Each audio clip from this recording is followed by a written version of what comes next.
7 days was more than enough time. That's a stupid excuse in my view, that it wasn't enough time. If anything, our election should be like Britain and like other countries. They don't need 100 days. She was actually doing fine after the first few months. Next time have an actual primary where a woman candidate can prove her worth and not just be stuck in and nominated at the very last minute because you had a dotard running that you wouldn't fess up to. The Democrats are still in full-blown denial, clinging to fiction to defend one of the worst decisions in party history. But leave it to Bill Maher to rip the blindfold off. On a recent episode of Real Time, Maher didn't tiptoe. He torched the narrative, calling out none other than former DNC Chair Donna Brazile for exactly what it was: willful ignorance.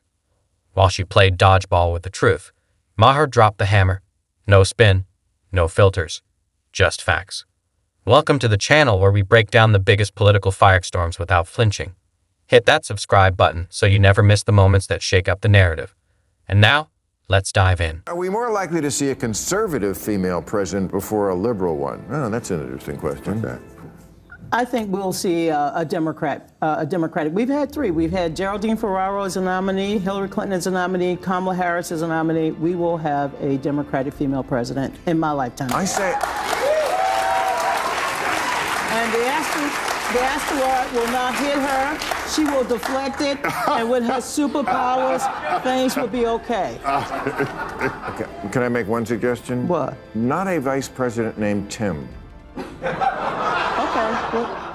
Okay. You know, enough with a lady and a Tim. Okay. Remember Tim Kaine? Tim Kaine. Okay. Tim Walz. Okay. So the segment kicked off with a solid, thought-provoking question, and Donna Brazile gave an answer that was interesting. We'll circle back to that part later in this video. But what really stopped me in my tracks was the clip you just watched. The moment Donna rushed to lump Kamala Harris in with the ranks of distinguished Democratic female presidential nominees. Now say what you will about Hillary Clinton, flaws and all, the woman had undeniable leadership chops. Geraldine Ferraro brought serious political gravitas.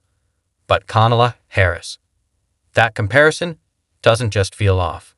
It feels like a full-on stretch held together with political duct tape. And thankfully, the rest of the panel wasn't sipping the same Kool-Aid. They pushed back immediately, calling out Donna's revisionist take before it had time to settle in. Interesting how many global women leaders have come from the right.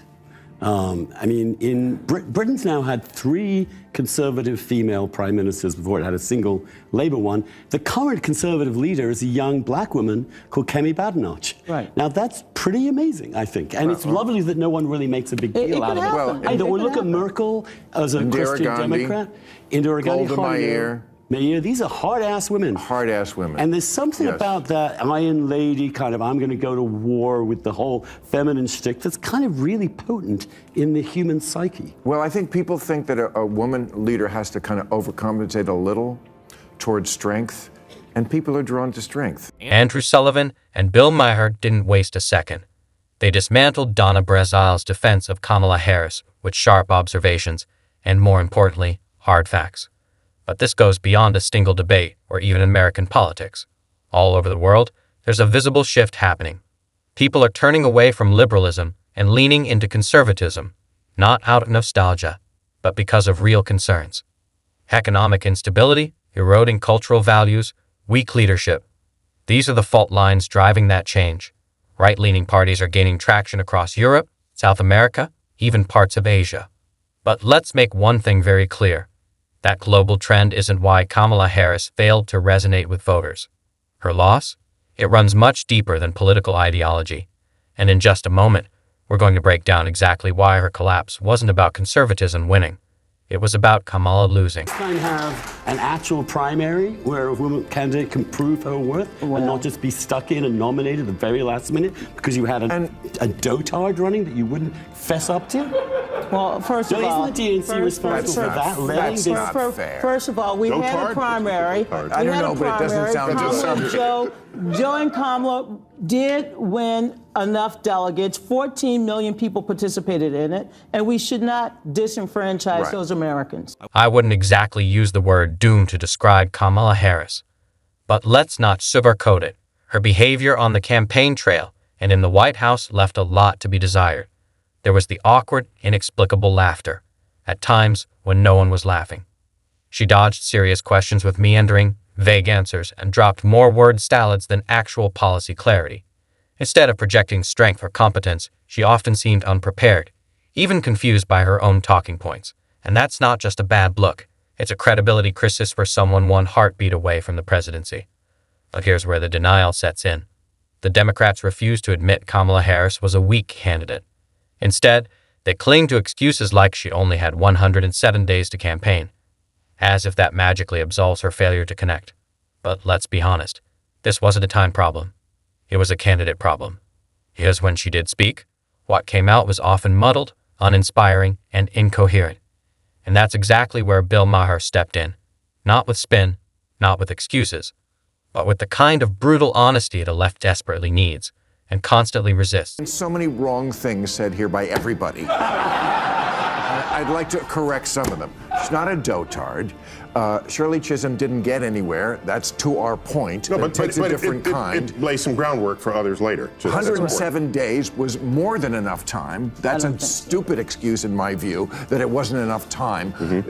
If anything, our election should be like Britain and like other countries. They don't need 100 days. She was actually doing fine after the first few months. In today's media-saturated world, where voters are constantly hit with TV clips, podcasts, debates, viral sound bites, and 24/7's commentary, presidential candidates don't need 100 days to introduce themselves. From morning shows to Twitter feeds, from cable panels to TikTok edits, Americans get real-time breakdowns of every political moment. So let's stop pretending Kamala Harris didn't have enough time. The 107 days excuse, it's nonsense. What she did have was exposure, plenty of it. What she didn't have was a compelling message or an authentic presence. Her campaign lacked direction. Her speeches lacked clarity.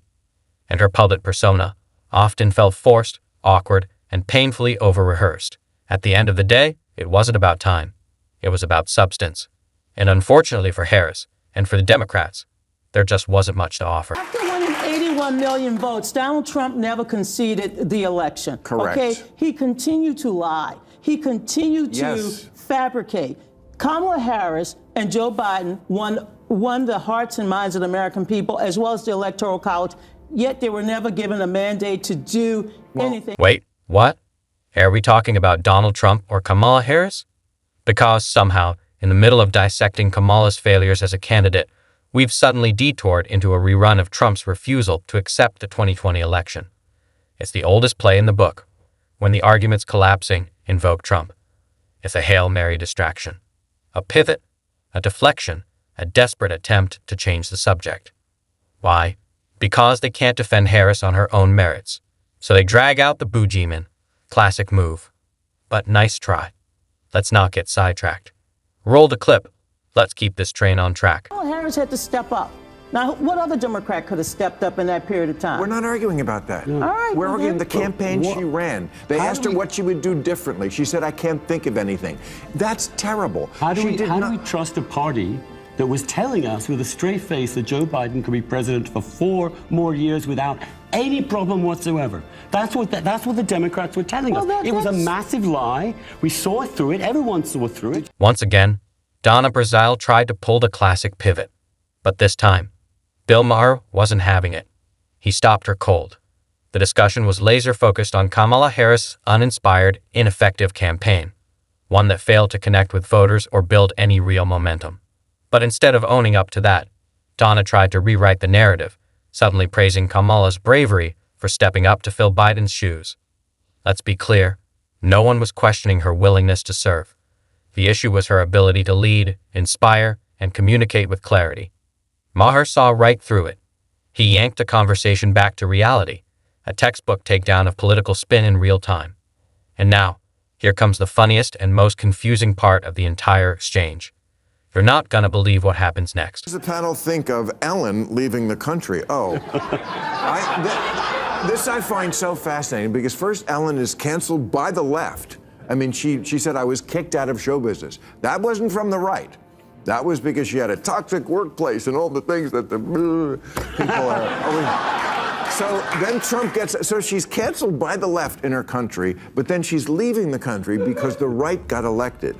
I'm just asking about that. I don't, it doesn't completely compute, right? Did she sell her house? Do you think she's really going to leave? Yes, she's already there. Where? And she announced it, Which one? England, Cotswold, England? Yeah. Yeah. I don't know. I know, I've met her mother, and I don't think she would have agreed with that. The mother is very down to earth. Her mother. She's always lived in LA, right? Yes. And now she's in the Cotswolds. Yeah. I give it like 4 months. Why? Is it boring? The drama surrounding Ellen DeGeneres is the perfect case study in the mindset of the modern left. Despite being publicly canceled by her own ideological tribe over allegations of a toxic workplace, Ellen never truly broke ranks. Why? Because the left still defines her worldview. It's where she finds validation, identity, and, ironically, a sense of belonging, even when that same group turned on her without hesitation. Here's the uncomfortable truth. Many on the left are more committed to ideological loyalty than objective truth. They crave the echo chamber, the comfort of hearing their own beliefs echoed back at them. Even when their own movement undermines them, they cling to it, not out of principle, but out of allegiance. It's not about growth. It's not about accountability. It's about compliance. And that right there, that's one of the left's most glaring problems today. They don't reward honesty. They punish disobedience, even if it means eating their own. What does the panel make of the reaction to Trump suggesting we should reopen Alcatraz as a federal prison? No. No. I will say, two of the best movies of all time are Escape from Alcatraz and The Rock. Great movies. I know, but we shouldn't make policy from watching TV, should we? I mean, it's plain that he was. I mean, it's Isn't not that often what happens? No. What, really? Oh. I mean, okay. And look, is it a big issue? No. First of all, it's probably never going to happen. I also must say, you know, I'm tired of hearing how this is the can't-do country. No, should we open Alcatraz? There's no reason to do it. But I heard the immediate reaction was, it's impossible. It's impossible because it's broken down. No, it's just stupid. It's just stupid, but also, like, it's not impossible.